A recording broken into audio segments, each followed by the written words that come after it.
Je m'appelle Sani Yahya Janjouna, sociologue et anthropologue.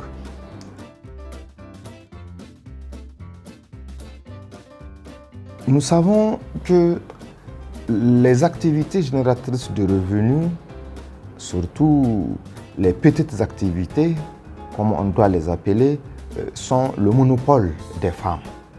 Les femmes, pourquoi? Parce que certaines sont obligées de mener ces activités pour supporter la charge conjugale, la charge de leur famille.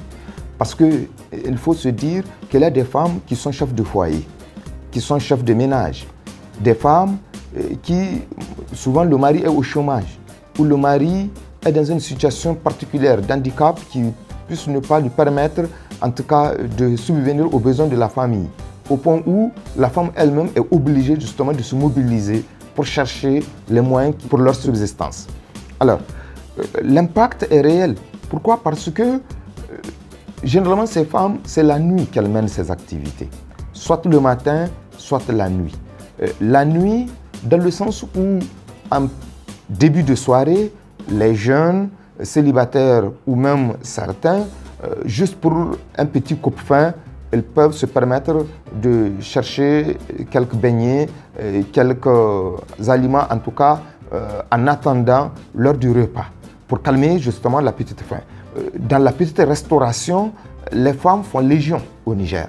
Mais malheureusement, avec le couvre-feu, ces femmes ne peuvent plus maintenant exercer ces activités. Il va sans dire que cela va se répercuter sur leur capacité maintenant à gérer leur foyer. Deuxième élément, il y a l'école qui a été fermée. L'école.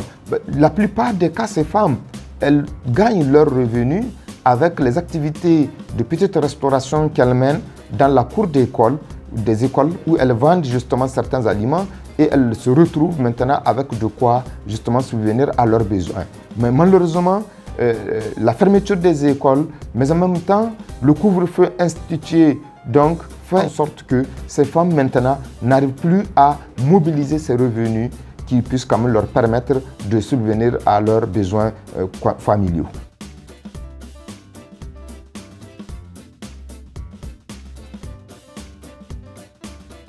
Les femmes doivent se dire que ce sont des épreuves qui arrivent. On a connu d'autres. On vient de connaître celle-ci, mais il y aura aussi d'autres. Et ce qui est important, c'est de prévenir ce genre de situation. Ces femmes doivent se dire, ça serait mieux pour elles de s'organiser en termes de petites coopératives, en termes de tontines, en termes de groupes de tontines ou de foyendiques, quelque chose comme ça, qui puisse quand même leur permettre d'être solidaires entre elles. En épargnant de petites sommes, ça va leur permettre, dans des particularités comme celle-ci, de subvenir en tout cas à leurs besoins. Pourquoi? Parce que ces genres de situations arrivent à un moment où on s'attend le moins. Et c'est le cas présentement avec le Covid-19. Donc, il faudrait bien qu'elles sachent s'organiser. Une association, une petite organisation des femmes qui mènent la petite restauration ou des activités génératrices de revenus du quartier et qu'elles essayent de faire une petite caisse commune, solidaire, où elles épargnent une petite somme et en cas de problème, comme c'est le cas présentement, où elles ne peuvent plus exercer leurs activités comme auparavant, elles peuvent essayer de puiser en termes de prêts au niveau de cette caisse ou même de distribution gratuite entre elles, en tout cas parce que c'est leur bien dans tous les cas, pour maintenant subvenir à leurs besoins. Voilà que des situations comme ça arrivent et si elles ne peuvent pas le faire, ça serait compliqué pour elles de subvenir en tout cas à ce genre de situation. Deuxième élément, c'est lorsqu'elles sont encore organisées que les gens ou certaines ONG, certains partenaires peuvent effectivement faire recours à elles pour leur apporter un appui. Donc l'objectif ne saurait être qu'elles vont s'organiser en termes de solidarité pour créer des petites structures communes, solidaires entre elles pour prévenir ce genre d'éventualités.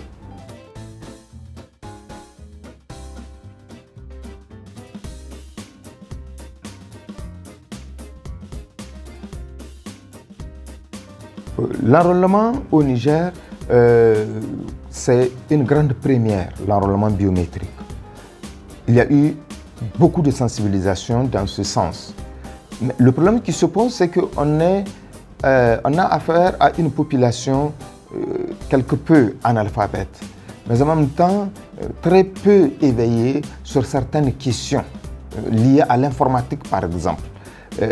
Même si par ailleurs on a eu à sensibiliser autant que faire se peut les gens, on constate encore une certaine forme de réticence. Et cette réticence a été encore exacerbée par la présence du Covid-19. Alors, cette pandémie, il y a lieu maintenant de tenir compte.